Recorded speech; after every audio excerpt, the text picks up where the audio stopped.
আগরতলায় যানজট নিয়ন্ত্রণে শহরের বাইরে ই-রিকশার বিরুদ্ধে কড়া অভিযান ট্রাফিক দপ্তরের। মঙ্গলবার উত্তর গেট এলাকায় চলে বিশেষ চেকিং। নিয়ম ভাঙা অটোকে জরিমানা করার পাশাপাশি নির্ধারিত রুটের বাইরে প্রবেশ ও রাস্তার মাঝে যাত্রী ওঠানামার বিরুদ্ধেও ব্যবস্থা নেওয়া হচ্ছে। অভিযান চলবে আগামী দিনেও বলে জানিয়েছেন ট্রাফিক ডিএসপি প্রণব দাস।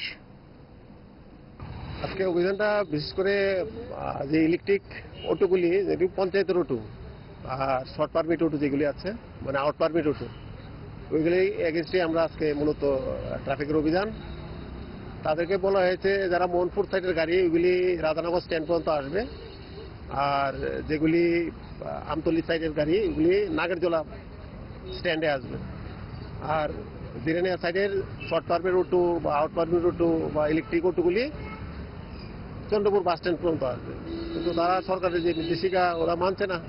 তার এগেস্টে আগরতলা শহরে তো প্রচুর অটো হয়ে গেছে না, যেগুলি এমসিল অটো ছিল সেগুলি কালার করা হয়েছে, কিন্তু তার সত্ত্বেও তারা মানছে না। তো তাদের এগেস্টে আমরা আজকে এই অভিযান। इस रथ यात्रा के पावन अवसर पर स्वर्ण कमल ज्वेलर्स लेकर आया है स्वर्ण वर्षा। 1 जुलाई से 25 जुलाई तक अपना पुराना गोल्ड उसकी प्योरिटी के हिसाब से कंप्लीट वैल्यू पर एक्सचेंज कीजिए। पाइए गोल्ड ज्वेलरी की मेकिंग चार्ज पर 30% ऑफ और डायमंड ज्वेलरी के मेकिंग चार्ज पर 100% ऑफ। हर परचेज पर अशोर्ड गिफ्ट्स भी और सिर्फ बिल अमाउंट का 25% पे करके अपना गोल्ड रेट आज ही बुक कीजिए। तो इस रथ यात्रा खुशियों के साथ बचतों की भी हो। स्वर्ण वर्षा, स्वर्ण कमल ज्वेलर्स, विश्वास, गुणवत्ता और बेहतरीन डिजाइन का नाम। Terms and conditions apply.